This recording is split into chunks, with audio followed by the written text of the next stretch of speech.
Spectrovision Radio.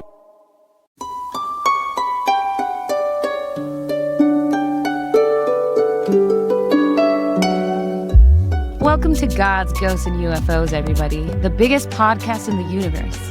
We mean that from mostly an ideological standpoint, but it could be literal if you share it with your friends. Amen to that. And your contrarians and your truth seekers. I'm Mallory Everton, and I'm here with Tom and Jordan to discuss all the things that they said weren't real. That's what we do here. And last week, Tom and Jordan did an episode without me, and I have to say, I think it's my favorite episode we've done yet, and I'm not even mad about missing it. I loved listening to it. I could listen to you two talk for years, and that's why I'm here, and that's what I'm doing here. Oh, man.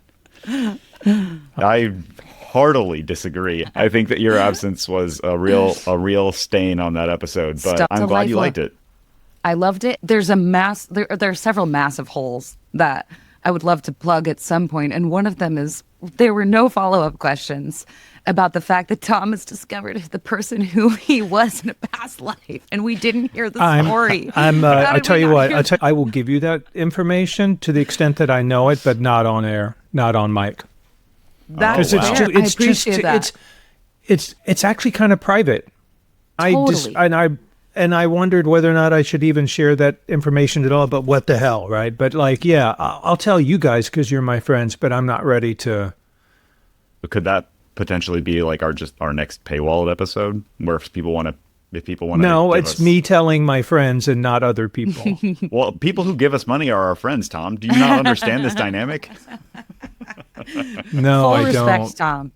We love a boundary. Yeah. Tom, take our first story. What are we talking about? We're talking about an article that was published in the Debrief that is the definition of a nothing burger. However, it made me run rabbits, which you know I want to do. So we're gonna chase rabbits now. I'm gonna start with excerpts from the piece itself, just to give an overview of the howling nothingness contained therein, with the title, "Is This the Tomb of Jesus?" This is how it starts.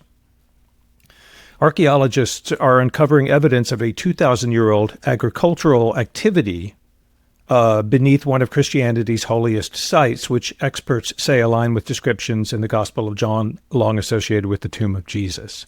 The new discoveries, which include evidence of olive trees, grapevines, and other features associated with an ancient garden, were made during a sweeping restoration and archaeological excavation project beneath the Church of the Holy Sepulchre, and are now offering deeper insights into Jerusalem's layered history. The end. The article says, hey, we found some pollen and some stone-walled gardening sites here under the Church of the Holy Sepulchre. And they're saying, yeah, people said that Jesus was buried in a garden, and that's it. That's the whole thing. That's literally the whole thing. And so they're not even talking about a tomb. Okay, so yes, they have found evidence of a pre-Christian garden. Okay, cool, which is consistent with the Synoptic Gospels. That is to say, the 4 canonical Gospels all talk about. They agree on one thing. They agree that Jesus was buried, and they agree that it was in a garden area. There's also evidence of Jewish tombs carved into limestone caves, and the Synoptic Gospels all agree that Jesus was buried in a tomb donated by a wealthy follower named Joseph of Arimathea, and this would have been unusual because the Roman practice for crucified criminals was to leave them to rot on the cross as a warning and a deterrent. And what's interesting is that the tomb, the limestone tomb, is the rock upon which the Church of the Holy Sepulchre was built. And that is a fascinating story. In fact, that actual tomb was excavated 9 years ago in 2016. And I found a National Geographic article that talked about it. Researchers have continued their investigation into the site where the body of Jesus Christ is traditionally believed to have been buried, and their preliminary findings appear to confirm that portions of the tomb are still present today, having survived centuries of damage, destruction, and reconstruction of the surrounding Church of the Holy Sepulchre in Jerusalem's Old City. the most venerated site in the Christian world, the tomb today consists of a limestone shelf or burial bed that was hewn from the wall of a cave. Since at least 1555, and most likely centuries earlier, the burial bed has been covered in marble cladding, allegedly to prevent eager pilgrims from removing bits of the original rock as souvenirs. Archaeologists have identified more than 1,000 such rock-cut tombs in the area around Jerusalem, says archaeologist and National Geographic grantee Yodai Magnus. Each one of these family tombs consisted of one or more burial chambers with long niches cut into the sides of the rock to hold individual bodies. All of this is perfectly consistent with what we know about how wealthy Jews disposed of their dead in the time of Jesus, says Magnus. Now, why this tomb, this particular burial bed? Why did they build the church on it? Why did they think that Christ was buried there? Because of one dude. He was a 4th century bishop named Eusebius of Caesarea. And he's famous for his ecclesiastical history, which is an account of early Christianity. What was great about that is that he liked to quote sources at length, and a lot of the sources he quoted don't exist anymore, so the only reason we know about them is because of Eusebius. But the Encyclopedia Britannica calls him not a great historian, and he gave no reasons. He just said, oh, look, the tomb of Jesus there, that one. Wow. But his timing was great, okay?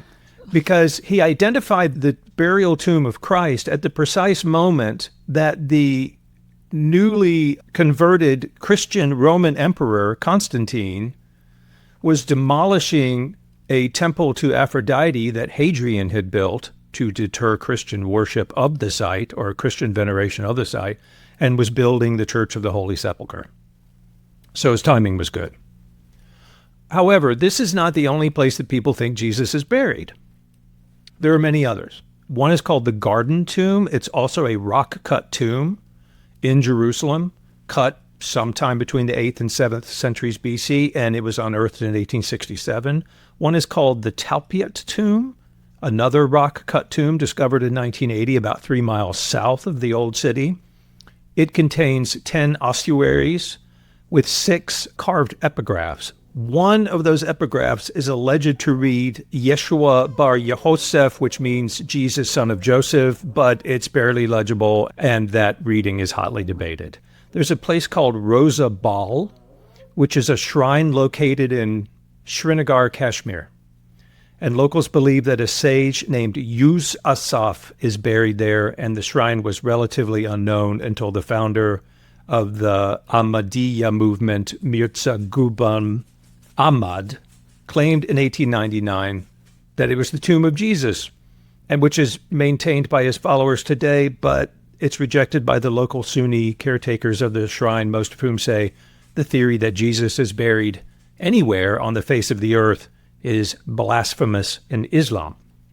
There's also a place in Japan called Kurisutu no Haka, which means Tomb of Jesus, located in the Shingo village of Japan, which is the purportedly also the residence of Christ's descendants, the family of Shajiro Sawaguchi. According to their family lore, Jesus Christ did not die on the cross. Instead, his brother Isukiri took his place on the cross while Jesus fled across Siberia to the Mutsu province in northern Japan, and once there, he changed his name to Torai Tora Daitenku, became a rice farmer, married a 20-year-old girl named Miyuku, raised 3 daughters, and traveled, learned, and died at the age of 106. Wow. There's I've never heard that before. So my Tom, one I'm gonna comment, need you to stop at some point. I'm done. My one on is this the tomb of Jesus is the definitive answer to the question, which is, do you want it to be? Apparently, yes. Apparently, Oh a my lot of gosh. people really want A lot of to have people. No, found a the lot tomb of people. Jesus. Well, there you go. That was my entire morning. You know, this Was spent learning about Eusebius of Caesarea let's just say for the sake of argument that Jesus died and was buried in a tomb and then left his tomb the way that it's described in the Gospels, and then, or that he was resurrected and there was no body there. And that from that point forward, we have a resurrected Christ who is in heaven doing stuff on earth, whatever you want to believe as a Christian from that point forward. It seems to me that he'd be pretty delighted that, like, you can't go worship the tomb of Christ because, like, no one knows actually where it is because there's no body there. So, like, there's nobody also, there. Like, it doesn't actually matter. It didn't exist, basically. Yeah. Like, there was no, like, it just... Like, it Christian was like, canon like, is... That was a room that I spent a couple nights in. Like, it doesn't matter. You know? Like, anyway, I just think if you were to believe in the resurrection of Jesus, that you should maybe be kind of happy that, like, no one knows where his tomb is because it's beside the point, you know? There's something beautiful about that, about the idea that we're going to turn everything into an idol. We're going to turn everything into a symbol that has more meaning than it really has. Because that was my question the whole time. I'm like, why do people care? Why do they care so much about where he's buried? What are they going to do? And I guess people will make pilgrimages to go to that space because we like a holy icon, we like a holy land, we like a place where we can go that can bring us closer to God. But a lot of that takes place in the mind and in the heart, and we don't actually have to travel to do that. But it would be a very loving God who said, I'm not even going to be anywhere so that you have to go inside, you know? I understand why people do it, and I was reminded of the ship of Theseus with the idea that if they didn't cover the limestone tomb in marble, people would just ultimately steal bits of it until it didn't exist anymore. But it would still be the tomb of Christ because of the ship of Theseus idea. Paradox. I'm also reminded of the idea that the papal lineage of the Holy Roman Church is based upon the first person purportedly to have seen the risen Christ, which was the Apostle Peter. But in the Gospels themselves, the first human to actually have seen the risen Christ was Mary Magdalene, was a woman. So, tomb of Jesus, they found pollen from ancient olive trees.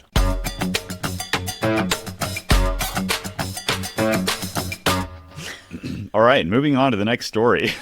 Listen, yours was a nothing burger, but mine is a materialist success. It's definitely a something burger. Everyone applaud, because we have known about the Colossal Squid since 1925, but we have footage, official footage, because of our gains in technology, which are exponentially increasing all the possibilities of finding little creatures like this. Lord. And turning cryptids into identified species, potentially. Potentially. It's potential.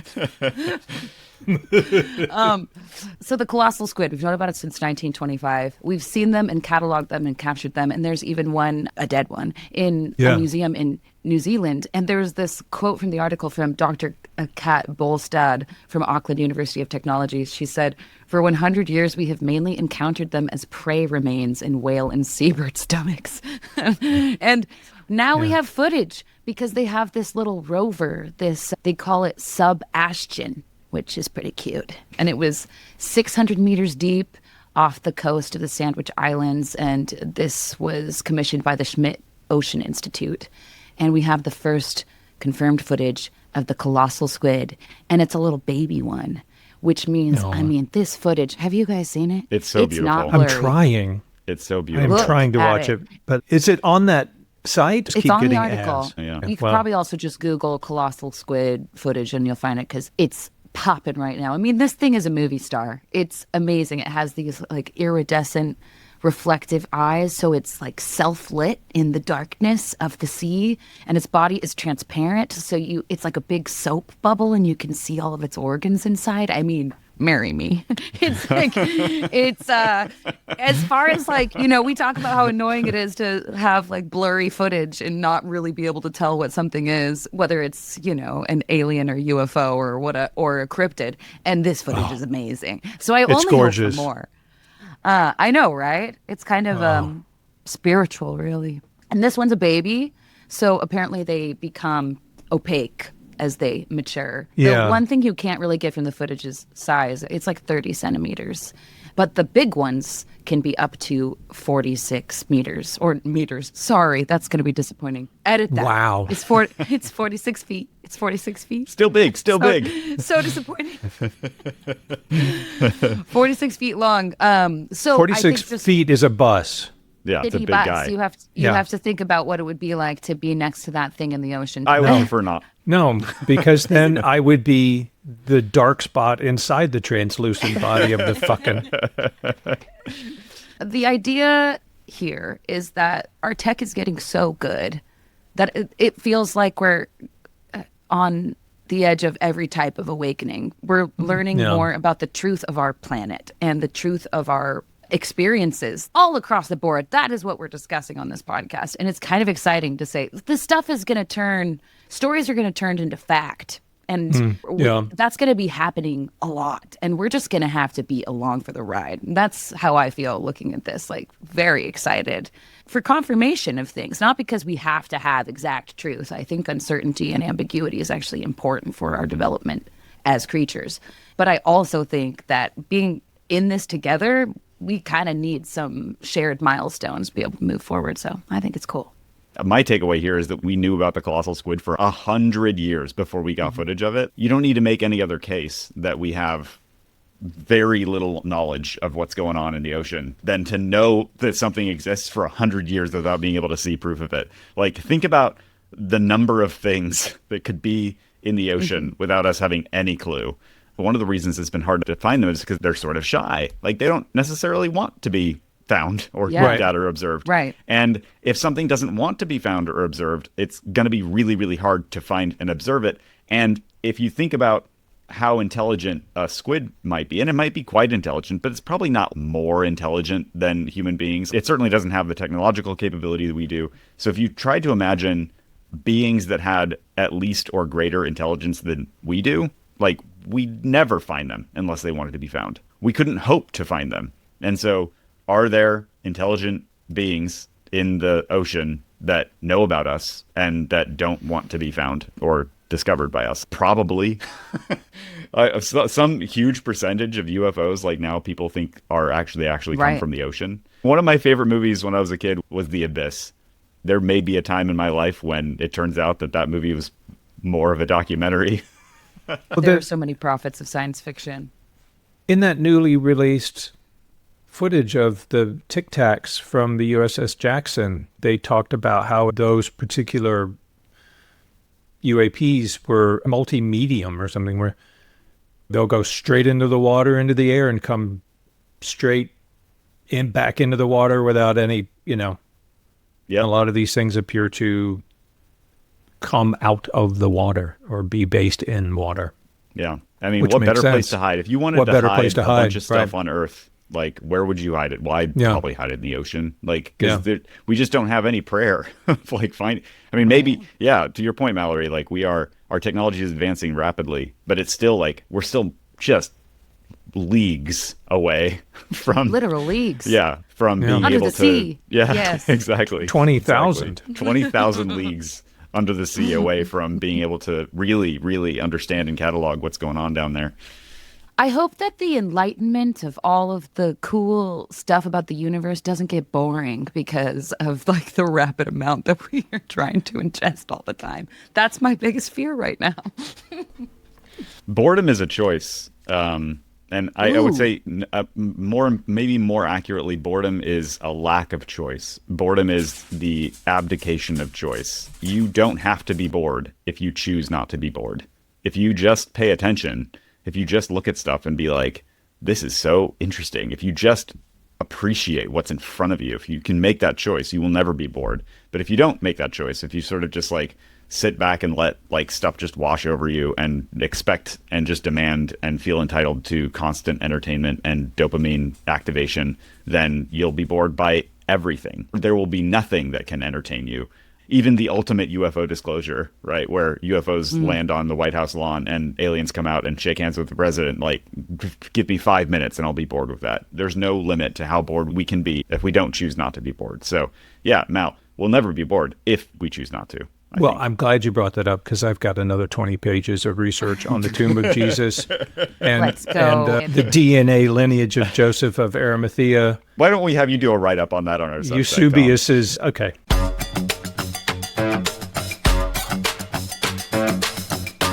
I'm going to take our last story, which I think is probably the worst story by far. I had to look into it, and because I looked into it, I'm like, we might as well cover it. I think it's a great example of clickbait bullcrap.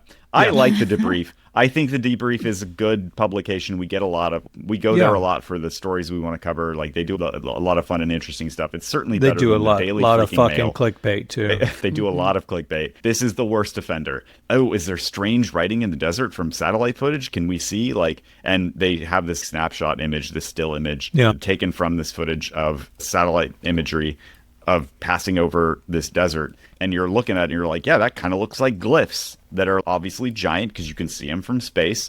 And then you scroll down and near the bottom, it's like, actually, these are just agricultural patterns that kind of look like writing from space. But isn't that neat? And you're like, yeah, it's neat.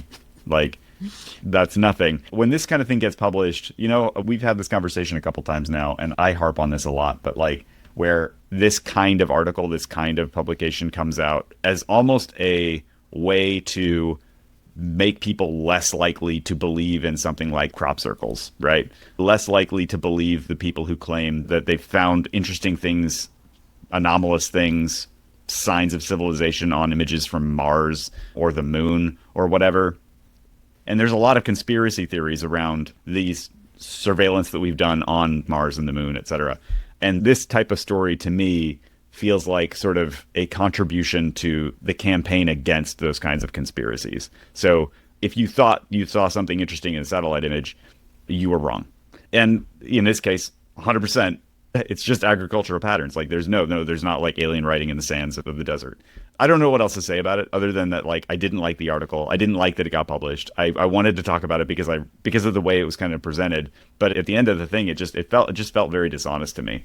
I have a question for you. I guess I'm curious because, we've talked about this before. And when you say it's a part of the effort to keep people from believing in or thinking that crop circles are real, do you mean something pointed, organized, or do you mean the tension of general cynicism in the world? What do you mean exactly? More the latter. I don't think, okay. I think it's pretty rare. I think, and we went deep on this a few episodes ago, so I'll spare another rant about it. I think that there have been efforts in the past that are pointed all along these lines, but I don't think most of what we find now is that. I think it's rather the result of so many people having sort of been steeped in the traditions of strict materialism, which is that you just think, well, everything is prosaic. You just assume, you start from the assumption that everything is prosaic, and to the point that you are unwilling to even consider evidence that something isn't prosaic, because you're like, no, it's for sure it's not that. It's the guy on the PBS YouTube channel that wears the shirt that says it's never aliens, right? It's that idea, it's that attitude. And this actually brings up something else that I wanted to discuss maybe to close out this episode, because I want to honor a little bit of the spirit of this thing, because all the stories we talked about today are very prosaic. I understand why you're sort of ticked off at the author for oh, by the way, it's not real.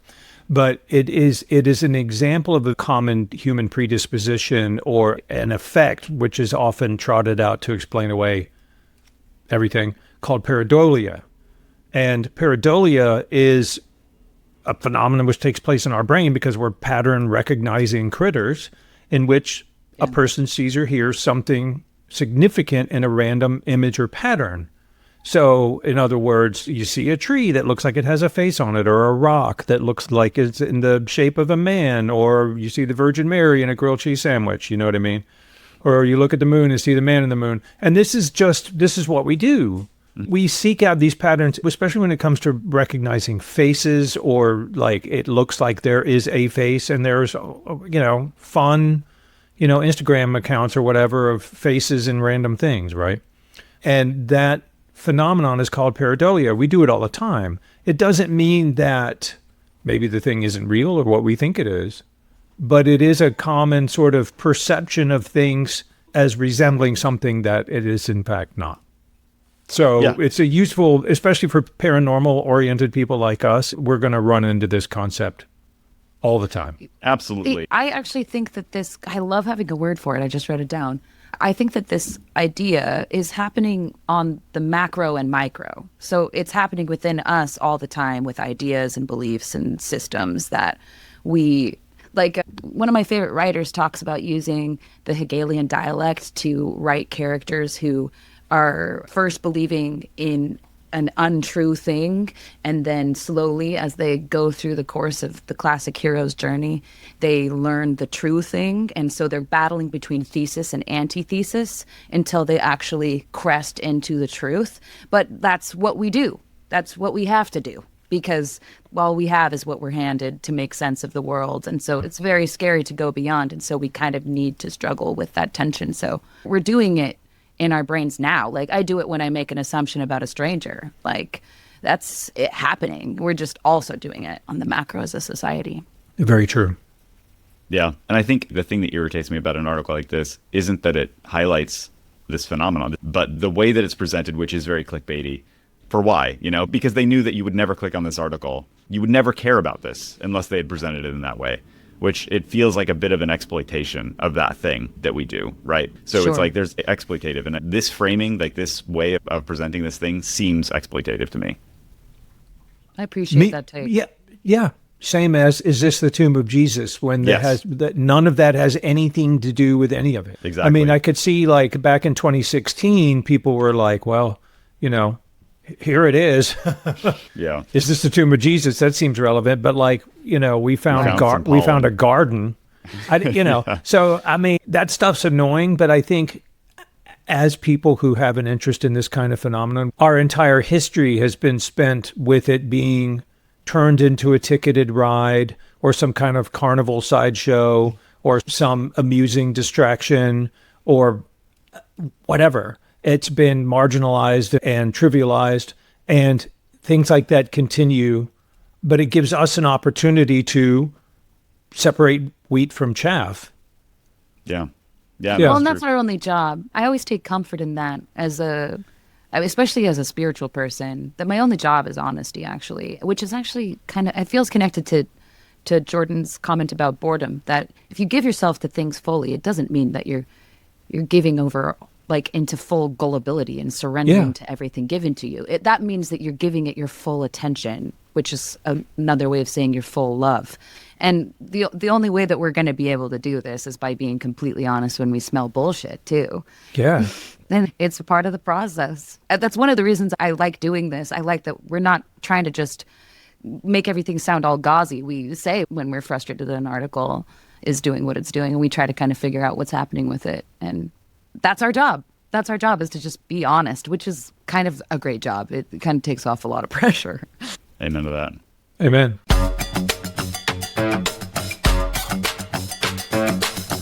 I would like to talk about what I perceive to be a shift in the balance of sort of believers versus non-believers, of materialists versus non-materialists, because it seems to me that materialism as a sort of structural assumption where you grow up with it, you sort of start from that place, that it's shifting so that more people now don't believe in that than people believe in it.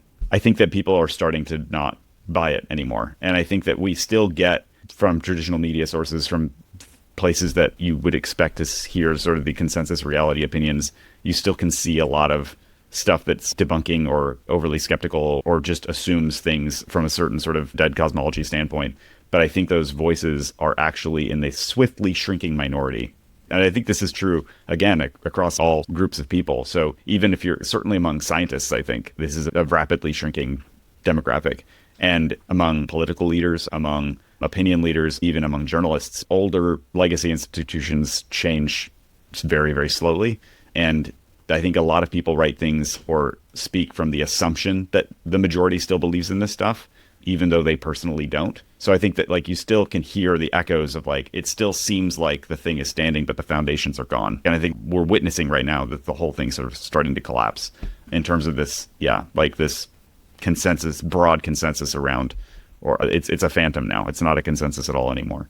I think that the majority of people really do believe in the unifying consciousness, or whatever you want to call it, but like this sort of spirituality, the fundamental spirituality of the universe. I mean, the reason that I'm doing this show with this sense of urgency that I have, apart from how fun it is to hang out with you guys, is that we don't have any more time. Yeah. We need more time to fuck around. And we have, the pendulum has always swung between individuation and collectivization. And we as a species now must collectivize. We've got to get our fucking shit together. And the stuff that we talk about in terms of, meditation or getting to know oneself, it can be fraught, but now it is essential that we engage in this consciousness raising as individuals and as a species, because one, look around you, as like I went to the Occupy protests in New York City in 2010, and I saw the greatest protest sign I've ever seen that read, "Shit is fucked up and bullshit." So look around you, shit is fucked up and bullshit. And also the planet, I mean, not the planet will get over us, but like we may not survive for much longer as a fucking, species. And with that, we'll lose all the beautiful things that we've learned and created. It's a self-own and it's unnecessary. So I think people are starting to wake up to the idea that we are all we have, and it's sufficient, and we are sufficient. And it's time now to put these childish things away of being turned into consumer demographics when in fact we are creatures of the divine. Thank you for coming to my TED Talk. Go off, Tom. I loved that. I can't agree more. And I think when you were first talking about the urgency, I had like a little bit of a, why do we need to be stressed? This probably speaks to my anxious temperament. I'm not trying to stress you out. I don't feel stressed. Okay. Because I think that denial is an unhealthy state. It's an unhealthy state. And as we're getting all of this new consciousness raising awareness, we can't deny it. We have to lean into what we really think and what we really want to do with all this new information. Even just something as simple as like Brene Brown existing. I think about her all the time and how she opened up a whole pocket of humanity for people by just saying vulnerability is good. Giving that permission to people and saying, actually, this makes you brave and cool. So can we stop with all of this weakness is the enemy thing when it's such a huge part of our humanity? And suddenly, you don't even have to have a therapist to be able to do all of this work on yourself and with your relationships just because of an idea. And that to me is, you can be a materialist and still understand how we're all evolving as like the human species is evolving past the ideas that we need to be harming each other. That to me is one of the reasons that I would say that it's pressing. You can't deny it anymore. We have too much information. We need to do what we feel like we need to do. But it's complex. I think we also have to recognize that the work continues. The work continues. The paths continue to move forward and to be available to everybody, even in the face of great harm. Not everybody ascends at the same time. Not everybody accepts these kinds of truths at the same time. And the people who refuse to accept them, when they sense the powers that be, the power structures that exist that have persisted for a long time, when they sense that things are sort of sliding out of their grip, they will not be peaceful about it, and they haven't been peaceful about it. Like we see this all over the place, like what's happening in so many parts of the world. And I don't want to mention anything specifically because I don't want ever to get political. It's just not what we want to do. But things are bad, and people are being horribly abused, and there's so much violence, and it's just increasing. And I think that we're going to see some of that stuff. That stuff is going to hit everywhere. But the reason I think it's important to acknowledge, I think about this all the time. I think about like, what kind of person do I want to be? Do I need to be? Must I be to be able to be okay, even if and when things get really bad? In the sort of material sense, right? I don't know what that means. There's no way to know. I mean, you can make guesses, but that's not really useful. Just to know that things aren't, I'm pretty comfortable right now, and my family is pretty comfortable, and that's great. I love that. I'm all about that. If that doesn't persist, like, if there's a time of great hardship for me or for my people I love anywhere, right? Like, can I still be okay on that sort of deep sense, in that deep level? Does the spiritual path close off when you are in great duress? And I think the answer's got to be no. It's like, otherwise, what is all this for? You know, like we have to be able to continue moving forward, continue opening ourselves up more and more and more to like love and transcendence, even when we're not comfortable. And maybe especially when we're in the place of being in highly fraught or traumatic situations and facing the violence of others. I'm reminded of a Buddhist metaphor of the wheel of Dharma. Where do you want to be on the wheel? Do you want to be on the outer spokes where you're getting flung around by the centrifugal force of like drama and anxiety and the threat of violence? Or do you want to be in the stillness of the center of the hub? And it's not a thing, you know, we're so used to outsourcing our own sort of lives where we watch videos of people making a life for themselves or play video games where we get to build a house, you know, where it's not living in the 3D world. Like, no matter how difficult things get, you can be okay, even if you don't make it. Yeah. Nothing can harm you. The extent to which you know yourself and are centered in yourself means that you gain a certain kind of transcendence or immunity from things designed to terrify you, things like lack and violence. And that is up to you to where you exist on that wheel. And another reason why, like, and to me, it's a spectrum. It's like, you know, a week after my first wife and I separated, my 3-year-old son was diagnosed with leukemia. That would have been a really good time for me to have some of the skill sets I have now in terms of being a centered person. It's not, I didn't see a UFO or I wasn't abducted by aliens, but isn't that all in its own way, or can be existing on a spectrum of trauma? Yes. Or, you know, difficulty? You know what it makes me think of is Kelly Chase's podcast. I was listening to her talking about her experience, and that was probably several months ago. It was around the time we were interviewing her for the pilot, and she talks about the feeling of a fish that was being tagged by a conservationist and ripped out of the water and then thrown back in, and how important it is for us to have perspective about what is potentially higher force in the universe, in life. And so I'm not sure that you can really do any of this without some kind of intimacy with whatever you want to call it, source, life, the unseen order, but being able to recognize that even if it's all bullshit, what was it? Everything's fucked up. Shit is fucked up and bullshit. Shit is fucked up and bullshit. Yeah. It's good. I'm going to make a t-shirt. Is it possible that that's just us being tagged and ripped out of the water and thrown back in? Like, is there enough divine trust or cosmic trust to say, I see this as a part of this large, insanely incomprehensible web that I'm a part of? And because of the beauty I've witnessed in my life and in myself, I, for some reason, feel that I can trust this, even though I'm just being ripped out of the water and tagged, and I don't understand why.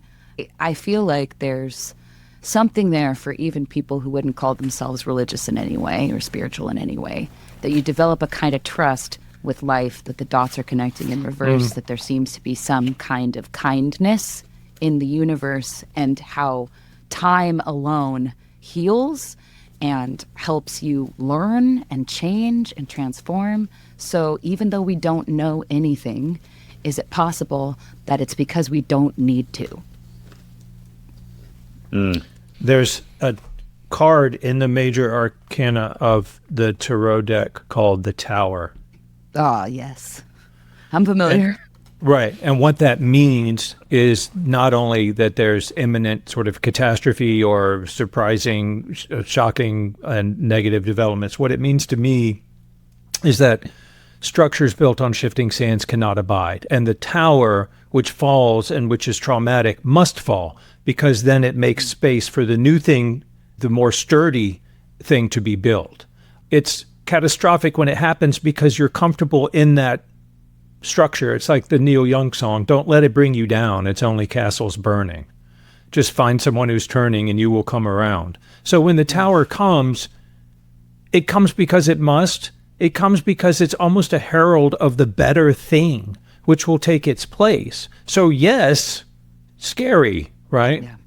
Destructive, threatening to little worldview structures you've constructed about how things are or should be. But that's somebody's doing you a favor. And that's what I was thinking of, Mel, when you were talking. Like, I keep hearing this time that we're living in compared to a birth canal and the trauma of birth for the person who is transitioning from the womb to the world, you know? It's not an easy process.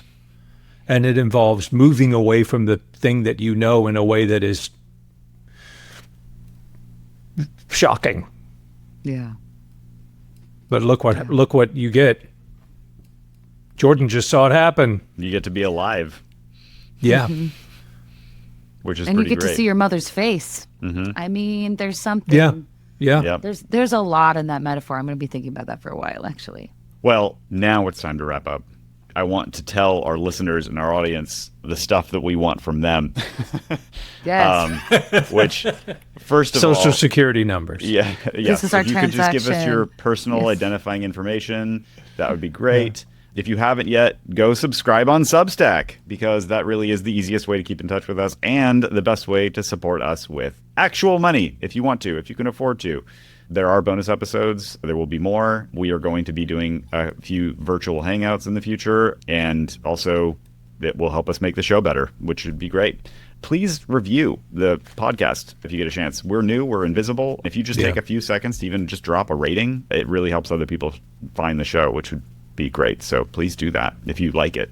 And then the last thing is, in the past few weeks, we've gotten some really great feedback. It seems like maybe you like what we're doing, which is really cool. Hopefully you also trust us enough to share one of your own stories with us, which we've been asking for from the beginning. This could be anything. You know, obviously UFO and cryptid sightings, great. Clairvoyant dreams, awesome. Mysterious visitations and synchronicities, whatever you got. We're not in this thing just to talk. We also have open ears. So please share this stuff with us.